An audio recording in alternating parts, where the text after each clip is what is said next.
empezamos a innovar, a investigar, encontramos un ingeniero que podía hacer el producto de toda la feria, que era importante, nadie podía hacer, decían que eso era inviable, encontramos uno para allá, para acá, y al final pues seguimos vivos.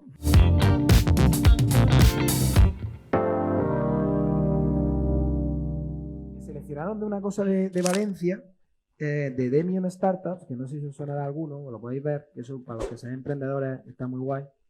Y eso me abrió un poquito más la mente y era un modelo de un fin de semana y tal, con mucha gente de toda España y te enseñaba un poquito de la visión internacional, startups, Silicon Valley, bueno, un poquito de todo. Y entonces al volver me junté con dos amigos que quedábamos ese año quedábamos para ver el fútbol, para ver películas y todo eso, que uno de ellos se había independizado y tal.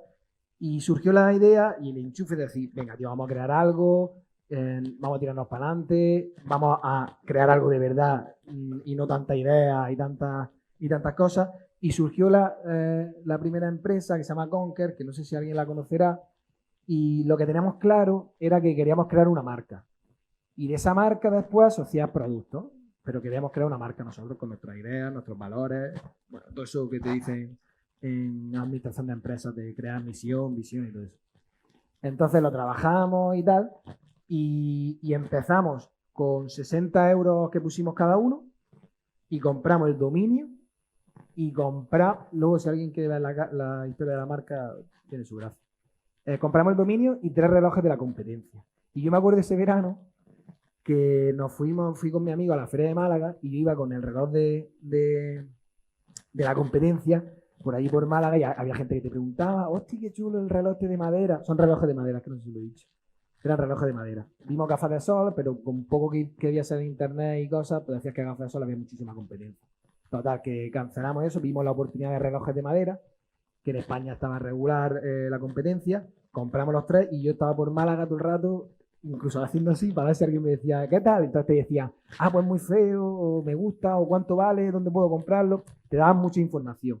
Con todo eso, pues llegamos, durante el verano, que quedábamos una vez a la semana, pues cada uno iba buscando proveedores, esto, lo otro, y al final, pues hicimos un plan de negocio y ya fue el principio de unos fracasos ya continuos, porque al principio eran fracasos de principio a fin, pero esto ya, yo a día de hoy, estos fracasos ya todo el rato.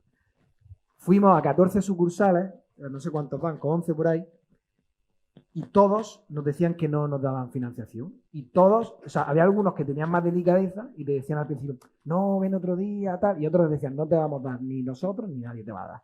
Porque nosotros no queríamos involucrar a la familia y entonces pues no nos daban. Y entonces quien no tenga familia y quiera emprender, no, necesitáis un aval. Y entonces todo el bullicio de emprendedores y todo esto, digo, no, aval. Y yo, pues bueno, pues ya está. Y al final, lo curioso del tema es que nos dio un banco un prestamillo, un préstamo de 10.000 euros, porque a mi socio, y esto es que yo a veces lo he contado y yo nunca lo voy a entender, pero a mi socio estaba trabajando por cuenta ajena y entonces tenía una nómina y la nómina esa le valía. Pero claro, al del banco le dijimos, no, pero yo creo que eso no va bien, porque si cuando nos dé el dinero él va a dejar el trabajo para montar la empresa, no, pero es que el riesgo me lo conceden. Y yo, entonces yo eso pues no lo entendí mucho. Y entonces empecé a entender muchas cosas del sistema en el que vivimos, que dices tú, bueno, pues yo qué sé. Total, que montamos la empresa, diseñamos un poquito la primera colección de relojes, buscamos proveedores, un intermediario en China, tal, acojonados, pedimos la primera colección, stock, tal, súper nervioso porque queríamos que llegase para Navidad, que es la época de más ventas del año.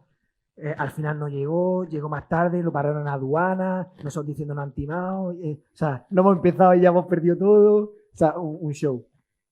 Pero bueno, al final empezamos en febrero, todo se demora más, seguimos fallando en plazos, en todos los proyectos en los que nos metemos.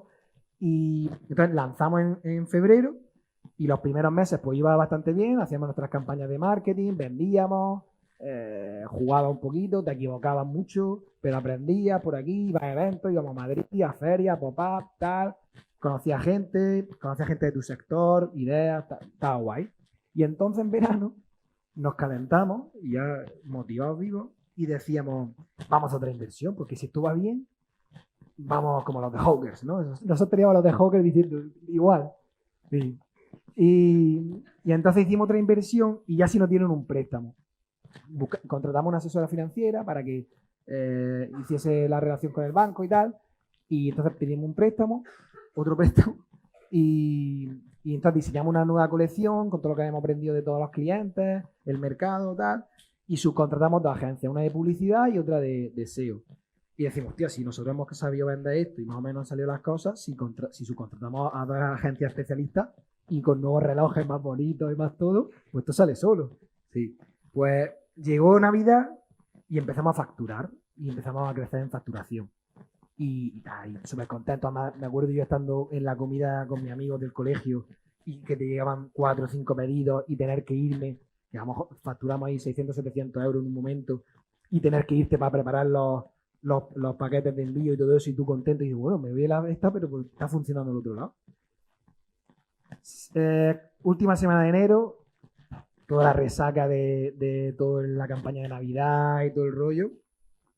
Miramos las cuentas y estamos a 5 semanas de la bancarrota. No sabíamos casi nada de finanzas, yo personalmente, y yo controlaba las finanzas, o sea que... Y entonces, hacerlas, con poco que hagas las cuentas, ya estás, dices, hostia, que no llegamos a... que perdemos, que no llegamos. Y entonces hubo un caos, ahí estaba mi socio, estaba trabajando en otra empresa, éramos 3, la cosa no funcionaba y al final pues cambiamos los roles, decidimos bajar los costes fijos a mínimos, al final ser una tienda online pues no tiene muchos costes fijos.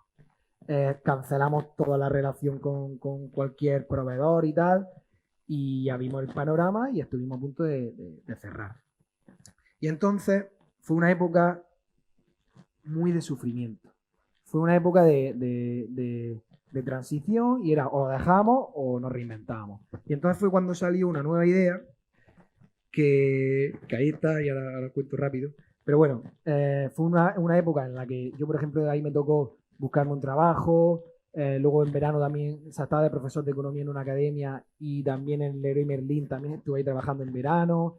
Mi socio estaba trabajando también en una cadena de hoteles.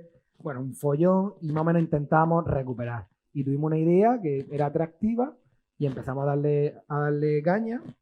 Y era un tema de rediseñamos las correas de los relojes y creamos una correa nueva. Bueno, teníamos esa idea. Y entonces fue cuando empezó Conker a morir lentamente porque tenía stock, pero ya no hacemos publicidad ni nada de eso. Pero sí teníamos clientes recurrentes que nos compraban porque ya no habían comprado y pues hacían regalos y tal. Entonces eso con los costes fijos se iba cubriendo, pero había un momento en el que como no íbamos a reponer relojes, la empresa se iba a quedar muerta o inactiva, que está ahora inactiva. Y entonces fue una época de eso. Entonces todos los recursos los destinamos al nuevo proyecto. Pero es que el nuevo proyecto ha sido otra odisea y peor, porque se nos ocurrió una idea así, súper innovadora, de ingeniería, que no éramos conscientes. Decimos, hostia, pues contratamos unos diseñadores, nos diseñan unos planos y a un fabricante y que nos hagan el producto. Eso es lo que nos pensamos cuando no teníamos dinero y pillamos por aquí con el trabajo, aportamos esto, lo otro, y hicimos los primeros planos, hicimos los prototipos. Eso era inservible, lo hicimos primero en impresión 3D, eso no iba a ningún lado, se nos acumulaban las deudas trabajando, o sea, todo se acumulaba. Encontramos a dos más que querían unirse al equipo porque veían el proyecto muy guay a nivel branding y a nivel marca. Y al final, pues, empezamos a buscar inversores. Es otro show, otra odisea, porque es que no encontraba inversores. No sé si habremos estado con 100 inversores. Y al final, pues, Conker murió y esta nueva empresa sigue.